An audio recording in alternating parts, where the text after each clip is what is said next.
Ladies and gentlemen, we got more bad news in regards to next-gen consoles, as well as GTA 6. The PS6 and the next Xbox may not release until 2028 due to Grand Theft Auto 6 delay, an expert says. It is understood that Sony and Microsoft are working on new console platforms, the PlayStation 6 and the next Xbox, but when might that be released? According to Piers Harding Rolls, the research director for games at Ampere Analysis, these new consoles could launch later than expected due to Grand Theft Auto 6 delay. This could happen, but it's not what Ampere expects. Which, by the way, I think, shout out to Looney for Junie with the sub. I'm gonna just, and shout out to Black Math Nerd with the gifted subs. I appreciate you. Let that shit play. Gifted sub. I'll give Jean Grey's throat something in front of Cyclops' punk ass. Shout out to Black Math Nerd. I'm gonna go ahead and say, so the rumor is, well, not the rumor, PlayStation and Xbox said they're shooting for 2027, 2028. I think best case scenario for next gen is actually 2027 for them, because the longer that PlayStation and Xbox wait to release their console, I wouldn't have this opinion if this news about the Steam machine didn't break today. But because we have a fourth console entering the arena for the console wars, I now have to say, the longer they wait to release that PlayStation 6 and that Xbox, the more time it gives Steam to eat into the marketplace, because people have a limited amount of money. So now we're talking about potentially there being 2 years between the Steam machine and the PS6.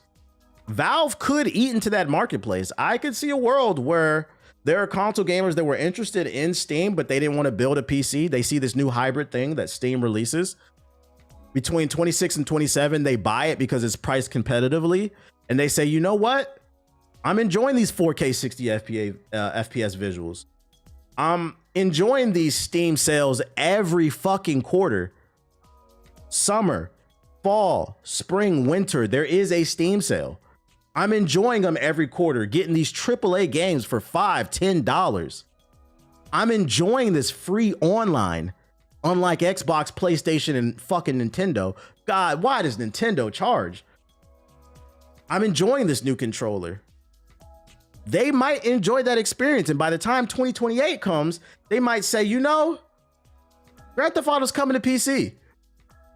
And I already have this Steam machine. Why the fuck would I buy a PS6? I'm not saying that's what would happen. I'm just saying I could see that happening for some people. Because what did I tell y'all about 10 minutes ago? PC gaming is like dealing with black people. Once you go black, you never go back. Once you get into PC gaming, it's hard to go back to PC. Once you get used to not paying for online, especially in this economy where that orange nigga is ruining everything and we all got to tighten our belts because everything is expensive, you don't think there's not people out there saying, whoa, not only can I enjoy my games, but now I don't have to pay fucking $50, $60, $70, $80 a year to get online? That's one less thing. I can say something. That's food in my mouth. That's food for my kids. 50-year mortgages and 30-year fucking car loans, this clown. I could see a world where some people are like, you know, I've always been a PlayStation dude. I've always been an Xbox dude, but this Steam machine is all right. It's fucking all right. So believe it or not, I could see this eating into their marketplace, but that's beside the point. I went on a whole different type of tangent, man. I guarantee all the year 1 and 2 PS games are coming to the PS5 too, probably. He told GameIndustry.biz that the delay for GTA 6 will have a significant impact on console sales dynamics in 2026. This is because with GTA 6 now coming in November of 2026, which I don't believe, instead of May 2026, console sales will be even more backloaded. How does the GTA 6 delay impact the next generation of console releases? Harding Rolls says his company is modeling the new systems to launch in late 2027, but that could change if the platform holders want to squeeze more juice out of the GTA 6. Might the console companies be tempted to get more from the current console generations by riding the GTA 6 wave and waiting until 2028? The fact that games are now cross-gen makes less of a factor, perhaps, but such is the size of the GTA franchise, the launch timing will get all areas of the game's business thinking about their product strategies. Here's another thing too, right? PlayStation 6 gets announced, I don't know, costs $700, and let's say the new Steam machine costs $600. and the Steam machine looks better, or they look identical, why would you buy it on the PlayStation 6? Like, I can see this.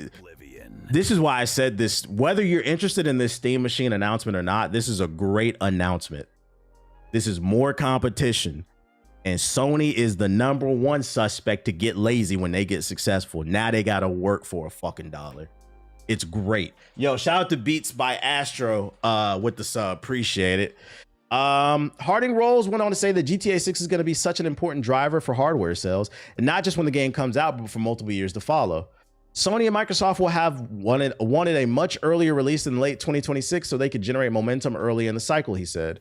One of the reasons that GTA 5 sold so well was because the game launched later in the PS3 and Xbox 360 life cycles, coming multiple years after those consoles arrived. This meant that the install base of those machines was big at the time, and then Rockstar re-released it, obviously, remaster. The only thing console has is physical games for people that really care about it. But the thing is, the data came out about that in the last year. 80% of gamers are buying digital now, so most people don't care about that. That's not a factor for most people. So I don't think that the Steam machine being digital only will be like an issue. And also, to be fair, although you only digitally own games on Steam, and I could be wrong, but off the top of my head, I don't know any story where Steam has done anything anti-consumer where they're ripping games off your hard drive and shit. I'm not gonna lie. That lack of preservation is coming from the Ubisoft launcher. It's coming from the PlayStation Store. It was actually consoles, funny enough. It was consoles that were pulling games and movies off of people's hard drive, saying you don't own it, we own it. I've never seen Steam do that, so I wouldn't be too much worried about that. And then also, yeah, with the Steam machine, because it's going to be a full-blown PC, keep in mind, you don't have to just use Steam. You can use the Microsoft Store. You can use GOG. You can use Epic's Games Launcher. That's going to be another benefit from it. So you can now look and see where's the best sell for a game and then download it there. Just some food for thought. But yeah, I agree with this. I think PS6 is going to move a lot of hardware. But I don't know if they want to wait till 2028 because I think you're giving room for Steam to eat into your marketplace. Yo, shout out to Mr. Flex a lot with the sub. Appreciate it. And people love Steam. It's got a cult-like following. I know GOG lets you keep the games you buy and download. Yeah, you actually 100% own them if you buy it off of GOG. The problem with GOG is they don't have everything, but yeah, they're DRM-free games, so you get to actually download it to your hard drive, and then you can back it up in the cloud if you wanted to or something like that. Yeah, so don't expect it. That's what the experts are saying. Don't expect it until 2028. The question is, do y'all care? Do we care that these next-gen consoles won't come out till 2028? And by the way, this question that I'm presenting is for people who own current-gen hardware, meaning a high-end PC, a PlayStation 5, a PlayStation 5 Pro, or an Xbox Series. PS4 niggas, we don't want to hear your thoughts. We know you don't care about whether or not the PS6 come out in 2028 because you're not going to buy it anyway. Fuck up. He said, I don't mind. Fuck no, I just bought my PS5. Okay, I don't care. I'm still playing games from 2022. Real shit. Welcome to the life. Put Windows on the Steam machine, confirmed. Yeah. Now my 360 Ti can still run everything. Facts. Man, I feel like this current gen still has some juice. It does. That's actually a perfect segue into this article that I have for you guys. Hotman said, I feel like this current gen still has some juice. Well, according to this article, the PS5 is only in the middle of its journey, Sony reveals. And depending on how you feel, you might feel. Or you might feel. Let's see what they're talking about. 5 years after its 2020 launch, the PS5 is only halfway through its lifespan, according to comments made by Sony's CFO. The PS5 has been growing its install base, Tao said. Our view is that compared to the conventional console life cycles and looking at the PS4 life cycle, it seems to be getting longer and longer, especially the PS4, which was launched in 2013 and has been over a decade since. There are many active users still enjoying the console, and they're enjoying other consoles. This means Sony may try to avoid rushing out the PS6 too early so it doesn't wind up in a similar situation with its user base spread out across multiple consoles. From that perspective, we believe that the PS5 is only in the middle of its journey, Tao continued. We are really planning to expand it even further. As for the year-end sales season and thinking about the customer lifetime value and also thinking about the profitability, of course, we want to promote so that we can expand the install base. Translation. I think it started with the Xbox 360 and PS3. Because for those who were like super young and didn't grow up in the earlier days of gaming, consoles used to last 5 years hard stop. After 5 years, they put out a new console and everybody just knew to buy that shit. But with the Xbox 360 and the PS3, it ushered in this era of being able to download content. That was the first DLC era. And it extended the life of a lot of games and a lot of hardware. And the Xbox 360 went on to live like 7-8 years. And then came the PS4 and the Xbox One era. And obviously that shit is a teenager. It's about to have its bar mitzvah. We need to get it a yarmulke. Put it on top of that joint. That joint going like 13 years longer and longer. I think though, I think DLC and the online aspect of gaming was naturally going to make consoles last longer. But I still think going on 13 years is too fucking long. Because then it creates this issue of technology not progressing. You have people complaining they don't see a difference in the technology, and that's because we're not allowing technology to flourish. And that can only happen through competition. So you have to let this old hardware go. This is something I've been preaching. It's also a well-known fact on a more extreme scale, but like one of the most known things in society is the quickest way to progress technology is through war. Because through war comes innovation, which is competition. This is that on a smaller scale, the console wars. But because we're letting these consoles live so long, we're enjoying an era of peace and no console war. That means the innovation stops. And I think the prolonging of the lives of these consoles, some people want to argue finance. I think it's just a new era of gamers. Gaming has gone mainstream. Now I think there are far more casuals than there are hardcore.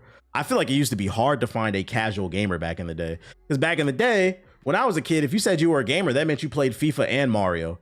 Nowadays, when you say you're a gamer, that means something completely different. And I think that started with COVID. When a lot of people got locked in the house during lockdown, a lot of people bought PS4s. That was their very first console. And it ushered in this new era of gamer who swears that Spider-Man 2 is better than Baldur's Gate 3. And,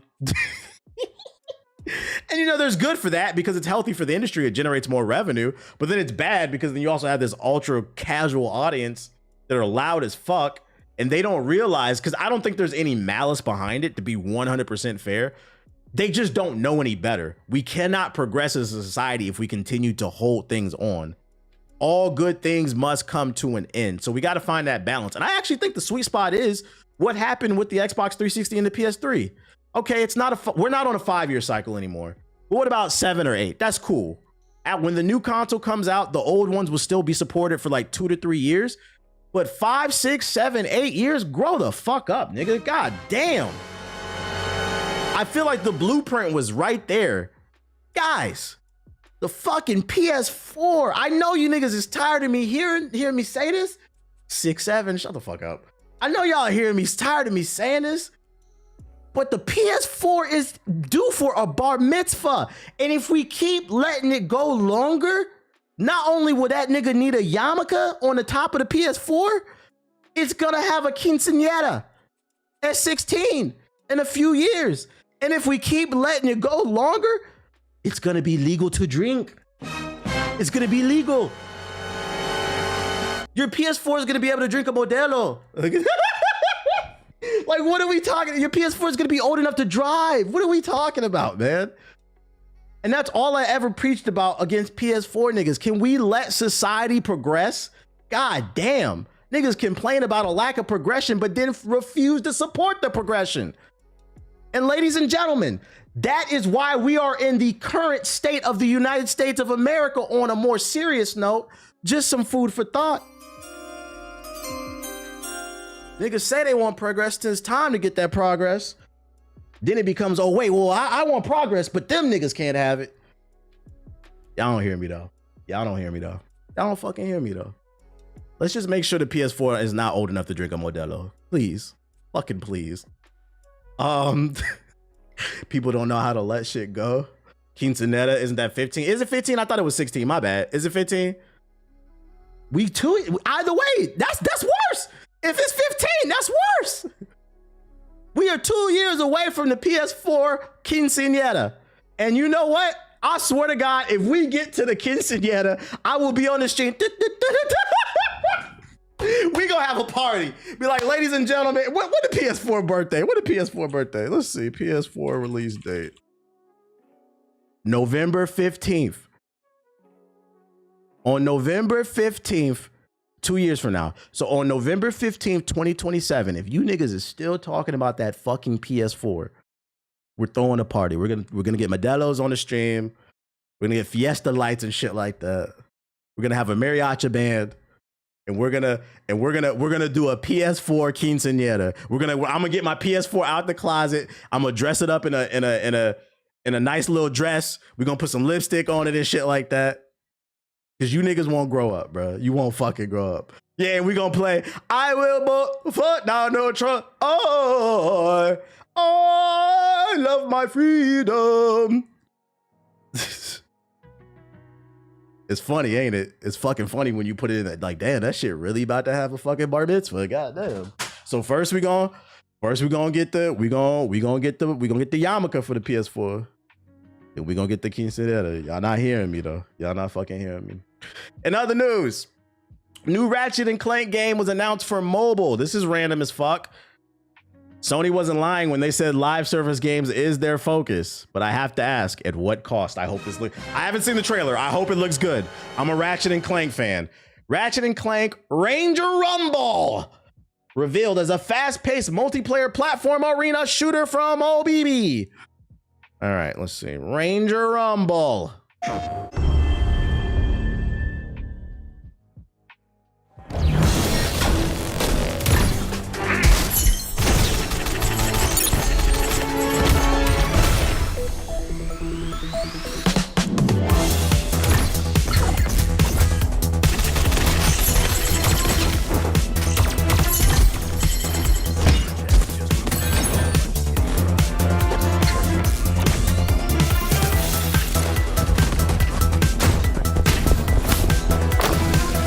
First of all, who are these people? Are these like the cousins of Ratchet? Who are these people? What is this, like Overwatch?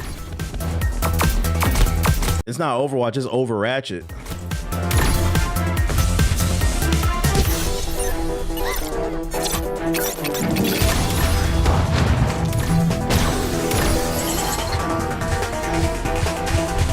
Yeah, it's a mobile game, Kimani. Wall running confirmed. I will say for a mobile game, it does look good, like visually. It does look good.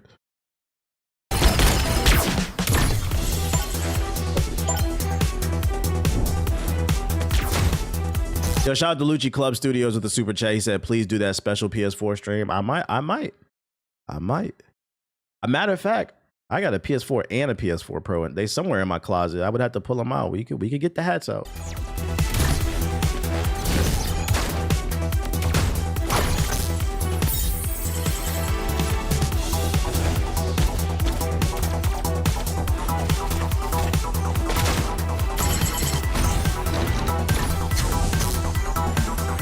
A ball and a gun. It is a ball and a gun in this joint. I mean, it looks okay. Hey, bring it to Steam, bro. I don't want to play this shit on my fucking phone. I'm not gonna say I wouldn't try it. I'd download it and try it, as long as it's free. But I'd put this in the bracket. I'm not gonna go as far as to say it looks like ass, because I feel like that's disingenuous. But I will say I'm gonna put this in the bracket of who the fuck asked for this game. Like, just make another Ratchet and Clank game. And why the Ratchet and Clank property? It kind of feels like the developers were making a game and they're under the Sony umbrella, and Sony was like, it's going to be hard to sell because nobody knows this IP. But what happens if we put Ratchet and Clank on it? Like, they just kind of last minute put the characters in the fucking game. Feels like a cash grab almost, which we know is going to be. This game, I also predict this is going to have mad microtransactions because it's live service on mobile. Mobile game scam. Mobile game scam. Capitalism asked for it. Greed. I don't mind it. It looks like a fun spinoff as long as it's free. You can sign up for it right now. You can pre-register if you want. So I'm dropping the link in the chat if you're interested. Could be something fun to play while you're at work, not doing your job, because I know y'all niggas not. Y'all watching my stream. What's wrong, pepperoni pizza? What's wrong? Oh, new Mario trailer drop. Let me go to YouTube. That's the other big news. The new Super Mario movie sequel. The trailer for it dropped. Super Mario Galaxy is called. Haven't watched it yet, so let's check it out. Minish Cap Mafia, come to the front. Get your Minish Caps out, or no, in this case, get your Cappy out or your wings. Like, you know what I hate about Nintendo? Nintendo loves to act like Super Mario Sunshine just does not exist. If they wanted to stick to the modern Mario as like a blueprint, why not do the Super Mario movie and then call Super Mario the second one Super Mario Sunshine and then go Galaxy? These niggas love to act like the best yeah, I said it, nigga. The best Mario game, Super Mario Sunshine, doesn't exist. We was flipping, we was dipping, we was, or at least Metroid, especially because we're going to space. That would be fire. That'd be fucking fire. It looks good. Like the audio, not the audio, but the visual quality is the same as the last movie. I'm sure the story is going to be good. I have no doubt in my mind this is going to be good. I will say though, when this movie comes out, we will be keeping an eye on the reviews. Let's not forget the reviewers shat on this movie, and then the movie came out and everybody loved it. Like gaming fans, we love this movie. What the fuck were they talking about? We don't trust the fucking reviews, whether they say it's good or it's bad. Just pull up and watch that shit. We need a black princess, but those Nintendo dorks would have had a stroke. Well, no, to be fair, nah. I think if Nintendo introduced a black princess, I don't think Nintendo dorks would get mad about that shit. Nintendo gamers, they stink and they're a little weird, but I don't think that's as big of a problem. And I feel like a lot of the racism, sexism, misogyny type shit, that's more Xbox, PlayStation. I think Daisy's black. Daisy's not black. She's brown, but she's not black. Daisy like Latino or like Indian or some shit like that. The grifters would have a field day, but those aren't Nintendo fans. Nintendo fans, they wouldn't give a fuck. I don't think.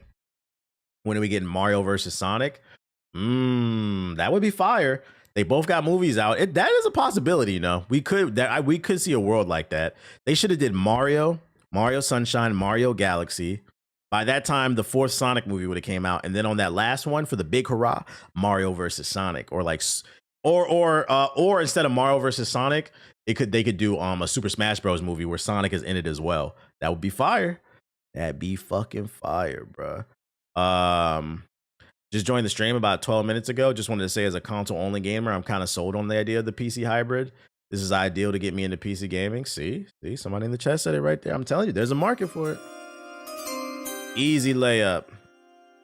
Wait, the water squirter Mario game? Yeah, Super Mario Sunshine, where he was squirting the water. Y'all niggas is not culture, bro. Look at y'all trying to make it into something weird. That nigga saved the earth, and you say he a squirter. Y'all niggas weird. That's all you thought about. Update for Arc Raiders. If you're a big fan of it, it just got better. Arc Raiders adds duo queues today in an update. Right now, I mean, in the past week or two, you were only able to play solo, and then 3-man teams. You can now play in duos. No reason reading the article, kind of self-explanatory. Update your game. The game got better. Just so you're aware of it. Good. That's a W. That's a W for Arc Raiders. And then last but not least, Xbox barely got any games, but they do got a new backbone. For those unaware, the backbone is a controller you can connect to your phone. You can use it to play mobile games as well as stream games from Steam, Xbox, or PlayStation. There's now a new Master Chief themed one that has Hall effect triggers. I'm not gonna lie, I actually have one of these. These are nice. If I get that Steam machine, I probably won't be streaming anymore. But if you don't mind streaming your games from your PC or your PlayStation, that's what I used it for. I have the PlayStation themed one. I have the PlayStation themed one. I stream my PlayStation and my PC games on it to my phone. The only problem with it is it's a nice looking controller, but shit costs $180. No, thank you. No, thank you. My daughter got one and she likes it. Yeah, if you have good internet, do not underestimate streaming games. Like if you want to play games on the couch or in the bed, that's what I'll do sometimes. I'll just beam my Steam OS to my phone and use the backbone controller. It's a great experience. I got mine when it was on sale. Yeah, I got mine when it was on sale for $50. I wish I would have got it like a year ago though. It was on sale at Costco for $30 like during the holidays last Christmas. I wish I would have got it. But yeah, if you're interested in streaming games, wait for a sale. The backbone is not bad. Don't hate on that shit. I wouldn't pay $180 for this shit. Can I play my career? Yeah, you can. Yeah. If you have good internet, I have next to no latency. But I wouldn't play online games for that because there is small latency. It's more for like single player games. What else do I got? That's all I got. So we're gonna go to the sub box. Yeah, you can use it for emulators too. You can use it for emulators. 180 for a controller. Crazy, right? We're living in crazy times. But hey, listen, you know why companies come out and try to charge $180 for controllers that have old technology in it? You know why they do that? I know y'all don't want to hear this, but it's y'all fault.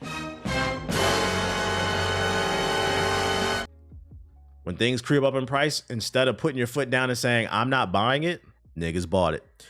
And it just continues to get worse. Remember, corporations have to adhere to what you want. It's their job to sell something to you. So if they raise a price on something or they announce something that you don't like and you still support it, you have to understand, to these suits, the only thing that matters is they generated a sell. Y'all can sit up here and be upset about what I say on this stream, but one thing about me is I stick to my guns. I said I am not buying a Switch 2 until that From Software game comes out in 2026 on the Switch, and it better get good reviews. Did I buy a Switch 2? I stick to my... I practice what I preach. I don't just be buying shit to be buying it, bro. I'm not gonna sit there and collect dust on this shit. What the fuck is this shit? Y'all still buying VC, but mad at 2K. Got 20 builds. 20 builds. Hey, I can proudly say I only got one, Dooms. I only got one. And this is the most I played 2K in a while, too. That's the crazy part. Marvel Comics behind. It's a beat 'em up. I don't need to see the behind the scenes. Niggas on Game Pass just to play Call of Duty with a price increase. Shit, that made me turn that shit off. Matter of fact, Game Pass is another example. I said, I'm not paying $30 a month to play Call of Duty. I canceled that shit. Bye. Some of you may start that bad. Like, no, I'm not paying $30 a month to rent Call of Duty. TBH, they only increase the price if you cancel it and then rejoin. Okay, well, what happens when I fall on bad financial times and I need to let go of it for a month or two? When I come back, that shit gonna be $30. It's the principle of the matter. You tried to fuck me, nigga. No. Arc Knight's Infield Official Advanced Expand gameplay. What is this? Yeah, I talked about the Steam Machine already. Where the Wind Meets review. This y'all was hyping this shit. What they saying about this? Barver, 8 minutes of first look gameplay. It's fuck Game Pass too. Vote with your wallet. Vote with your wallet. Doesn't seem like there's really any interesting trailers. That Steam Machine news saved the day, boy. Spin Rhythm DLC pack. Records of Ragnarok. Official introduction to Arc Raiders trailer. I heard they added a new map to Arc Raiders. What's funny, after all the canceled subscriptions, they added about 30 games in a week. Nigga, we don't care. We don't care. They failed to realize that Call of Duty was saving Game Pass for me. Like, I'm good off that shit. Let's look at this shit. I do not want to play 20 different versions of a bootleg Belantro. Yeah, I'm getting on Ghost today. Years, the one in the sarcophagus has gradually faded from people's memory. Sarcophagus, what? Those legends. I was hoping that before your memory recovers, you would learn about this world through experience rather than... That's a bar. That's a bar. He says nothing worse than grown men hating gay people but letting corporations put the tip in. He said y'all hypocrites. His words, not mine. His words, not mine. That's crazy. That's real. That's real. Though. Like your shit ain't making no sense, bro.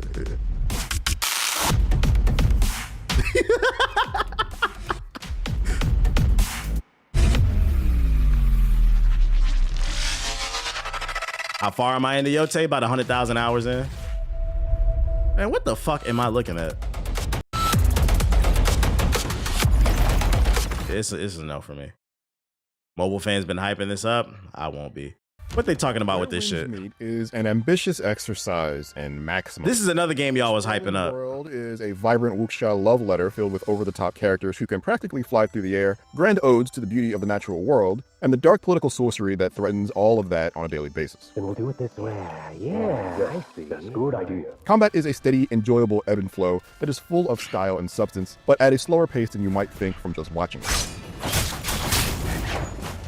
The collage of the stories it tells, both being main saga... The combat looks interesting. Side fables, are a turbulent gust of ups and downs both thematically and in quality. But unfortunately, the journey... Translation, the story by sucks. the steep cliffs of jarring late-game progression pacing and The future of rocky gaming battles right with there. dizzying amounts of micromanagement that turns the very idea of interacting with its RPG systems into stone.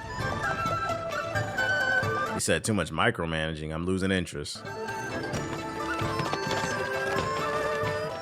The fictional version of 10th century China where Winds Meet is set in a politically broken place, where powerful clans fight to divvy up the region, both with open warfare and subterfuge. It's the perfect backdrop for you, an orphan raised by a working-class winemaker that's just itching to leave the humble life behind in search of adventure and purpose. The tale that sends you to lavish palaces, haunted caves, and dank dungeons is run-of-the-mill, with a handful of memorable moments that would be moving,